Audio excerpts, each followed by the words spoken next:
Yes, sir. Jim, I voted for you before, and I'll vote for you again. But I really am concerned about what you can do or what any party can do until they're willing to say, okay, lobbyists are the major problem that we face because they don't give all of that money because they like you. They pretty much Don't listen to this. All of the things you're saying, it sounds great and wonderful, but when you wonder why, well, why would they vote it that way? Why would they do this? Why would they not protect the borders? Or why in the world would they vote that way? Why won't they fix the legal system? And the legal system donates more money to the political structure than anything else. But what are you going to do about lobbyists? When will you start to... Well, hear me carefully on this one. There is a concern.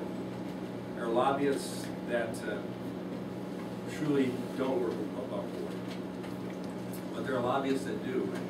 Farm Bureau has its lobbyists, and General Motors and Ford and others have their lobbyists, and the Christian Family Foundation have their lobbyists, and lots of lobbyists that are there.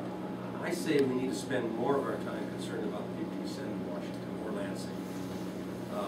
Because if you send a person of character and integrity, that you keep their feet to the fire. And I'm telling you, send me to Washington, but I'm asking you, don't go away. Don't let what happened happen.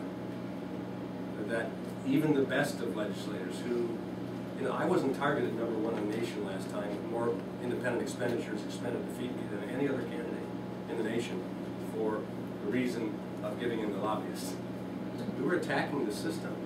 It was destroying the freedom and opportunity and economy in this country. We didn't back down on those issues. And sometimes we took very controversial stands that allowed the Democrat Party and the media to portray me as something that I wasn't. But nonetheless, we fought. So I'd say there is concern about the lobbyists and the influence that is there, but if you spend more time researching the candidate and making sure that you elect the one who will come back, listen to and learn from the district, who will tell you and prove to you that they stand on the Constitution. And sometimes the toughest decisions you might not even understand. Well, I had to vote one way, knowing that I was going to get creamed in the polls in the newspapers. But the Constitution wouldn't allow me to vote that way. Or fellow ministers would get all over me because I voted against the cigarette tax increase 3 times when I was in the legislature. Never voted for it because I love smoking, or love cigarette smoking, because I believe that we are afforded equal benefit, security, and protection in the Constitution. And Article 1, Section 1 of the state Constitution says that clearly. All political powers inherent in the people, government is instituted for their equal benefit, security, and protection. So no matter how much I dislike the smell of cigarette smoke in my face or on my dinner table or whatever else, they're afforded the same justice under the Constitution as we are. So those are decisions that sometimes are difficult.